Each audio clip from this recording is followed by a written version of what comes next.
What makes someone a terrorist? And what makes someone a freedom fighter? In America, the name Assata Shakur sparks both fear and admiration. To the FBI, she is a convicted killer, an armed revolutionary, and one of the most dangerous fugitives in U.S. history. But to her supporters, she is a victim of racial injustice, a political exile, and a living symbol of resistance. Today, we dive into the explosive battle between Assata Shakur and the FBI and uncover why she became the first woman ever placed on the FBI's most wanted terrorist list. The year was 1973. On a dark New Jersey highway, state troopers pulled over a car carrying 3 members of the Black Liberation Army, including Assata Shakur. What happened next remains disputed to this day. Gunfire erupted. Trooper Werner Furster was shot and killed. Assata herself was wounded, taken into custody, and accused of firing the fatal shot. The state claimed she executed a police officer in cold blood, but Shakur always insisted she was unarmed, shot with her hands raised, and framed because of her revolutionary ties. Her trial became one of the most controversial in American history. And in 1977, Assata Shakur was convicted of murder and sentenced to life in prison. But prison walls could not hold her. Just 2 years later, in 1979, a group of armed allies stormed the Clinton Correctional Facility in New Jersey. They freed Shakur in broad daylight and vanished without a trace. The FBI was humiliated. For years, they hunted her across America, pouring resources into the search.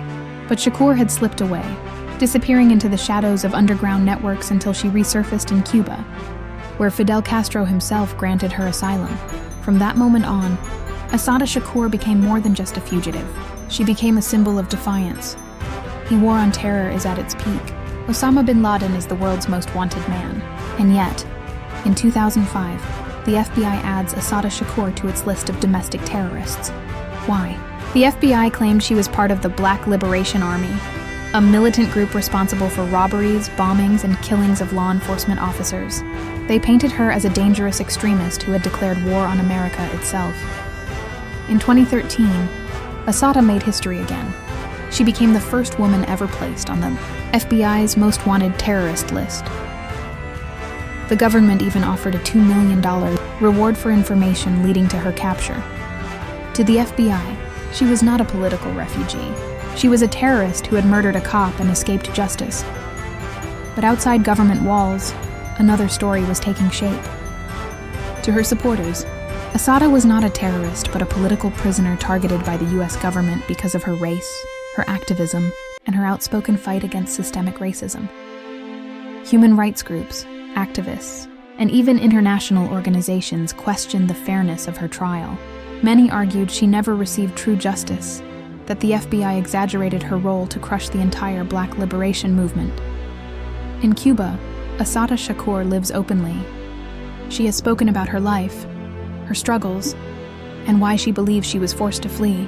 For her supporters, she is a hero who resisted oppression, not a criminal.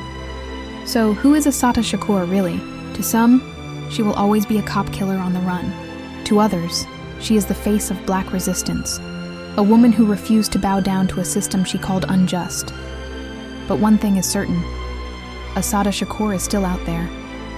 Now in her 70s, living in Cuba, untouched by the $2 million bounty on her head. The FBI still wants her. America still calls her a terrorist. And her story continues to ignite debate around the world. Because in the end, the question remains, is Assata Shakur a terrorist or a revolutionary? History has not decided, and maybe it never will.